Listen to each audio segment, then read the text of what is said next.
Hi friends, welcome to Community Cracker. എൻ്റെ പേര് വന്ദന.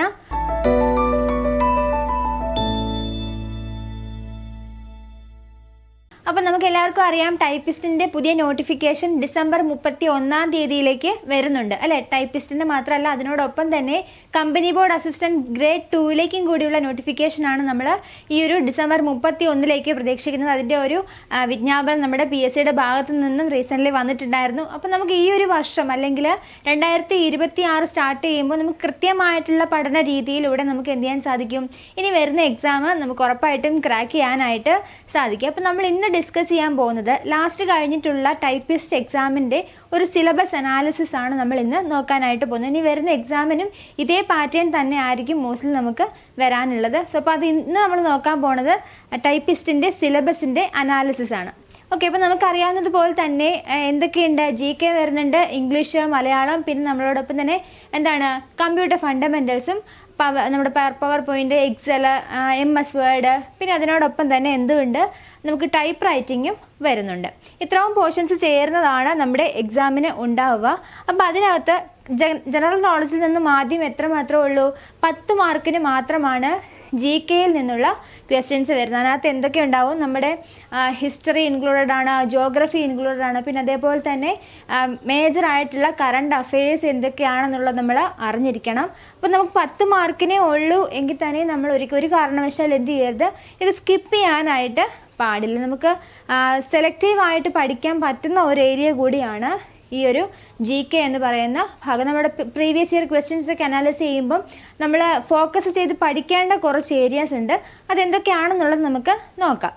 പിന്നെ വരുന്നത് കമ്പ്യൂട്ടർ വേർഡ് പ്രോസസ്സിംഗ് ആണ്. അതിനകത്ത് എന്തൊക്കെയുണ്ട്, എക്സൽ, അതുപോലെ തന്നെ MS വേർഡ്, പിന്നെ അതേപോലെ തന്നെ നമ്മുടെ പവർ പോയിന്റ്, ഇത്രയും ചേർന്നതാണ് വേർഡ് പ്രോസസ്സിങ്. അതിന് 40 മാർക്കിനാണ് നമ്മൾക്ക് ചോദ്യം വരുന്നത്. അപ്പം നമുക്ക് ഉറപ്പായിട്ടും ഏറ്റവും കൂടുതൽ മാർക്കിന് വരുന്നത് ഏത് തന്നെയാണ്, വേർഡ് പ്രോസസ്സിങ് തന്നെയാണ് ഏറ്റവും കൂടുതൽ മാർക്ക് നമുക്ക് സ്കോർ ചെയ്യാനായിട്ട് പറ്റുന്നത്.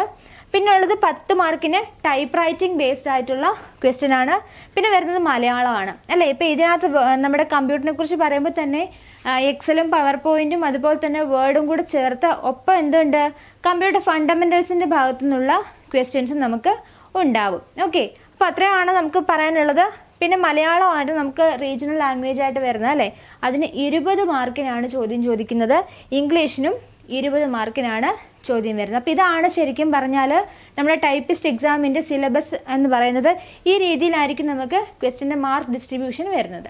ഓക്കെ, അപ്പോൾ നമ്മൾ നോക്കുകയാണെന്നുണ്ടെങ്കിൽ ജനറൽ നോളജ് എങ്ങനെ പഠിക്കുക അല്ലെങ്കിൽ എന്തൊക്കെയാണ് പഠിക്കേണ്ടതെന്ന് ചോദിച്ചു കഴിഞ്ഞാൽ നമ്മൾ ഇന്ത്യൻ ജോഗ്രഫിയുടെ ഭാഗങ്ങൾ എന്ത് ചെയ്യുക, കൃത്യമായിട്ടൊന്ന് നോട്ട് ചെയ്ത് വെക്കുക. ഓക്കെ, ഇവിടെ നിന്ന് നമുക്ക് ലാസ്റ്റ് എക്സാം നോക്കുകയാണെങ്കിൽ തന്നെയും ഡയറക്റ്റ് ആയിട്ടും ചോദ്യങ്ങൾ ചോദിക്കാറുണ്ട്, സ്റ്റേറ്റ്മെൻറ്റ് ലെവലിലുള്ള ക്വസ്റ്റ്യൻസും ചോദിക്കാറുണ്ട്. അതിനകത്തുനിന്ന് റിപ്പീറ്റഡ് ആയിട്ട് കണ്ടിട്ടുള്ള ഭാഗങ്ങളാണ് ഇന്ത്യൻ സോയിൽസും അതുപോലെ തന്നെ ഇന്ത്യൻ റിവേഴ്സിനെ കുറിച്ചിട്ടുള്ള കുറച്ച് കാര്യങ്ങൾ. അപ്പം ഇന്ത്യൻ ജോഗ്രഫി പഠിക്കുന്ന സമയത്ത് എന്ത് ചെയ്യുക, ഒരു കാരണവശാലും ഇത് സ്കിപ്പ് ചെയ്യാനായിട്ട് പാടില്ല. ഓക്കെ, അതുപോലെ തന്നെ ചിലപ്പോൾ സീസണിൻ്റെ കാര്യങ്ങളും ഒക്കെ ചോദിച്ച് കാണാറുണ്ട്. അപ്പോൾ അതൊക്കെയാണ് നമുക്ക് ഇന്ത്യൻ ജോഗ്രഫിയുമായിട്ട് ഒരു കാരണവശാലും മിസ് ചെയ്യാൻ പാടില്ലാത്ത ഏരിയാസ് എന്ന് പറയുന്നത്. പിന്നെ ഇന്ത്യൻ നാഷണൽ മൂവ്മെൻറ്റ്സ് എന്തൊക്കെയാണ്, INC അതിനെ റിലേറ്റ് ചെയ്ത് വരുന്ന പ്രധാനപ്പെട്ട ലീഡേഴ്സിൻ്റെ കാര്യങ്ങളും അങ്ങനെയുള്ള കാര്യങ്ങളൊക്കെ നോട്ട് ചെയ്ത് വെക്കണം. പിന്നെ ഇതൊക്കെയാണ് സത്യാഗ്രഹ ഏതൊക്കെയാണ് എന്നുള്ള കാര്യങ്ങൾ, അതിനകത്ത് ഇൻവോൾവ് ആയിരിക്കുന്ന ആൾക്കാരുടെ കാര്യങ്ങളെക്കുറിച്ചൊക്കെ എന്ത് ചെയ്യുക, നമ്മൾ പഠിച്ചു വെക്കണം. ഇമ്പോർട്ടൻ്റ് ആയിട്ടുള്ള ഹിസ്റ്ററിയുമായിട്ട് റിലേറ്റ് ചെയ്ത് വരുന്ന എല്ലാ കാര്യങ്ങളും എന്ത് ചെയ്യുക, നമ്മൾ കൃത്യമായിട്ട് പഠിച്ചു തന്നെ പോവണം. ഓക്കെ, പിന്നെ വരുന്നത് കേരള റിനൈസൻസ് ആണ്. റിനൈസൻസ് ലീഡേഴ്സിനെ കുറിച്ച് നമുക്ക് കൃത്യമായിട്ടുള്ള ബോധം ഉണ്ടാവണം. അവരുടെ ഭാഗത്തു നിന്നുണ്ടായ എന്തൊക്കെയാണ് അവർ ചെയ്തിട്ടുള്ളത് എന്നുള്ളത്, അവരുടെ പ്രസ്ഥാനങ്ങളെക്കുറിച്ച് നമ്മൾ എന്ത് ചെയ്യണം, അറിഞ്ഞിരിക്കണം. ഇക്കാര്യങ്ങളൊക്കെയാണ് കേരള റിനൈസൻസിൽ നിന്നുള്ള ചോദ്യങ്ങളായിട്ട് വരാറുള്ളത്. അപ്പോൾ ഡയറക്റ്റ് ആയിട്ടും നമ്മളോട് ചോദിക്കാറുണ്ട്, ഇൻഡയറക്റ്റ് ആയിട്ടുള്ള ക്വസ്റ്റ്യൻസും ഈ ഭാഗത്ത് നിന്ന് ചോദിക്കാറുണ്ട്. പിന്നെ വരുന്നത് 5 ഇയർ പ്ലാൻസിൻ്റെ ഏരിയാസ് നിന്നുള്ള ചോദ്യങ്ങൾ വരാറുണ്ട്. അതുപോലെ തന്നെ ഇമ്പോർട്ടൻ്റ് ആണ് നീതി ആയോഗ് എന്ന് പറയുന്ന ഭാഗത്തു നിന്നുള്ള ക്വസ്റ്റ്യൻ ലാസ്റ്റ് എക്സാമിനും നമ്മൾ കണ്ടിട്ടുണ്ടായിരുന്നതാണ്. പിന്നെ കറണ്ട് അഫെയർസ് ആണ്.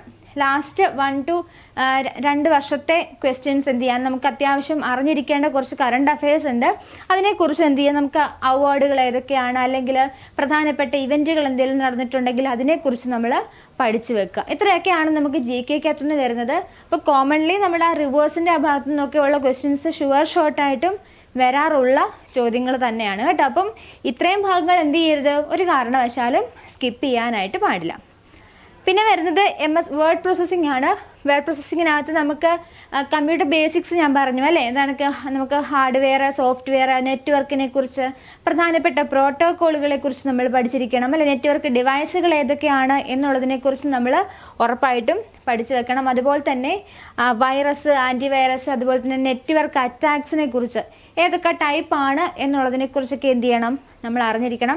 അതുപോലെ ലേറ്റസ്റ്റ് ടെക്നോളജീസ്, ഇപ്പം ഇൻപുട്ട് ഔട്ട്പുട്ട് ഡിവൈസസ് ചോദിക്കുമ്പോൾ തന്നെയും അവിടെ എന്ത് ചോദിക്കാറുണ്ട്, അതിൻ്റെ ലേറ്റസ്റ്റ് ടെക്നോളജി ഏതെങ്കിലും അവൈലബിൾ ആയിട്ടുണ്ടെങ്കിൽ അതിനെക്കുറിച്ചും നമ്മൾ മനസ്സിലാക്കി വെക്കണം. അപ്പോൾ ഇവിടെ നിന്നൊക്കെ പലപ്പോഴും റിപ്പീറ്റഡ് ആയിട്ട് ഒരേ പാറ്റേണിലുള്ള ചോദ്യങ്ങൾ നമ്മൾ കാണാറുണ്ട്.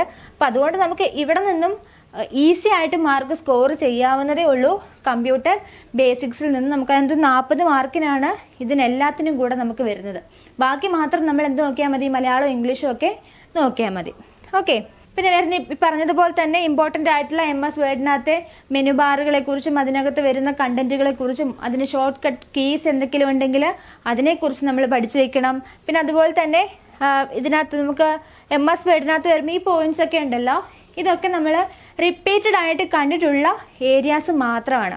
ഓക്കെ, റിപ്പീറ്റഡ് ആയിട്ട് ക്വസ്റ്റ്യൻ പേപ്പറിനകത്ത് കണ്ടിട്ടുള്ള ഭാഗങ്ങളാണ് ഈ മെൻഷൻ ചെയ്തിരിക്കുന്നത്.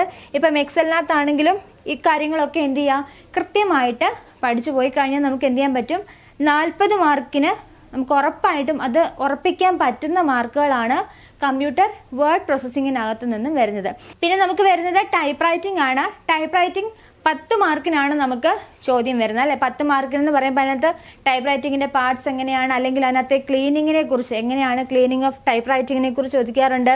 പിന്നെ അതുപോലെ തന്നെ റിബൺ മെക്കാനിസം, ഇങ്ങനെയുള്ള കാര്യങ്ങളൊക്കെയാണ് കൂടുതലായിട്ടും നമ്മുടെ എക്സാമിനകത്ത് കണ്ടിട്ടുള്ള പോർഷൻസ് എന്ന് പറയുന്നത്. അപ്പം നമ്മൾ കുറച്ചും കൂടെ ഫോക്കസ് കൊടുക്കേണ്ട ഭാഗങ്ങളാണ്, റിപ്പീറ്റഡ് ആയിട്ട് കണ്ടിട്ടുള്ള ഭാഗങ്ങൾ മാത്രമാണ് ടൈപ്പ് റൈറ്റിങ്ങിൻ്റെ ഈ ക്വസ്റ്റ്യൻസ് എന്നൊക്കെ പറയുന്നത്. സോ അപ്പം ഈ ഏരിയാസ് എന്ത് ചെയ്യുക, നമ്മൾ കൃത്യമായിട്ടും പഠിച്ചിട്ട് പോവുക, നമുക്ക് ഉറപ്പായിട്ടും 10 മാർക്ക് ഇവിടെ നിന്നും സ്കോർ ചെയ്യാനായിട്ട് പറ്റും. ഇപ്പോൾ ഇംഗ്ലീഷിൻ്റെ കാര്യം പറയുമ്പോഴും അതുപോലെ തന്നെ മലയാളത്തിൻ്റെ കാര്യം പറയുമ്പോഴും അവിടെ എന്ത് ചെയ്യുക, നമുക്ക് കുറച്ചും കൂടെ ഗ്രാമറിന് ഫോക്കസ് കൊടുക്കുക. ഇപ്പം മലയാളത്തിനാണെങ്കിലും സമാസം ഉണ്ടാവും, അല്ലെങ്കിൽ പര്യായ പദങ്ങൾ ഉണ്ടായിരിക്കും, വിപരീത പദങ്ങൾ ഉണ്ടായിരിക്കും, സ്ത്രീലിംഗം, പുല്ലിംഗം അല്ലെ, ഇങ്ങനെ പറഞ്ഞ് പല കാര്യങ്ങളുണ്ട്.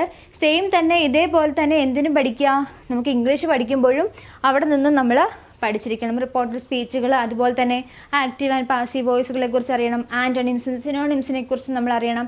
അപ്പോൾ ഇതൊക്കെ അറിയണമെന്നുണ്ടെങ്കിൽ എന്ത് ചെയ്യണം, നമുക്ക് കൃത്യമായിട്ട് പ്രീവിയസ് ഇയർ ക്വസ്റ്റ്യൻസ് നമ്മൾ നല്ല രീതിയിൽ പ്രാക്ടീസ് ചെയ്ത് കഴിഞ്ഞാൽ ഉറപ്പായിട്ടും നമുക്ക് നല്ല മാർക്കിൽ സ്കോർ ചെയ്യാനായിട്ട് സാധിക്കും. അപ്പോൾ നിങ്ങൾക്കെല്ലാം അറിയാവുന്നതുപോലെ തന്നെ ഡിസംബർ 31 എന്ന് പറയുമ്പോൾ നമുക്ക് ഒരുപാട് പ്രതീക്ഷകളാണ് അല്ലേ. അതായത് നമുക്ക് നോട്ടിഫിക്കേഷൻ വരുന്നതോടുകൂടി നമ്മൾ പ്രിപ്പറേഷൻസ് അവിടെ നിന്നും സ്റ്റാർട്ട് ചെയ്യേണ്ടതായിട്ടുണ്ട്. അപ്പോൾ നമുക്ക് 2026 നമ്മൾക്ക് ഈ എക്സാം എഴുതി നമുക്ക് ക്ലിയർ ചെയ്ത് സർക്കാർ ജോലിയിലേക്ക് കയറാനായിട്ട് അപ്പോൾ നിങ്ങൾ പ്രിപ്പറേഷൻസ് എന്ത് ചെയ്യുക, അപ്പോൾ തന്നെ സ്റ്റാർട്ട് ചെയ്തെങ്കിൽ മാത്രമേ സാധിക്കുകയുള്ളൂ. അപ്പോൾ അതിന് വേണ്ടിയിട്ട് നമ്മൾ പ്രീവിയസ് ഇയർ ക്വസ്റ്റ്യൻസുകൾ അനാലിസിസ് നടത്തണം. അതുപോലെ തന്നെ കൃത്യമായി സിലബസ് എന്താണെന്ന് നമ്മൾ മനസ്സിലാക്കി തന്നെ എന്ത് ചെയ്യുക, പഠിക്കേണ്ടതായിട്ടുണ്ട്. അപ്പോൾ 2026 എന്ന് പറയുന്നത് എല്ലാവർക്കും ഏറെ പ്രതീക്ഷ നൽകുന്ന ഒരു വർഷമായിട്ട് തന്നെ മാറട്ടെ. ഇപ്പോൾ ബാച്ചിനെ കുറിച്ചുള്ള കൂടുതൽ വിവരങ്ങൾ അറിയാനായിട്ട് ഈ കാണുന്ന ബോർഡ് നമ്പറിലേക്ക് എന്ത് ചെയ്യുക, കോൺടാക്ട് ചെയ്യുക. എത്രയും വേഗം തന്നെ ഞങ്ങളോടൊപ്പം ജോയിൻ ചെയ്ത് സർക്കാർ ജോലിയിലേക്ക് കയറാം. അപ്പോൾ ഇതേപോലെയുള്ള ഇൻഫോർമേറ്റീവ് വീഡിയോസിനായിട്ട് ഞങ്ങളുടെ ചാനൽ സബ്സ്ക്രൈബ് ചെയ്യുക, ഷെയർ ചെയ്യുക. താങ്ക്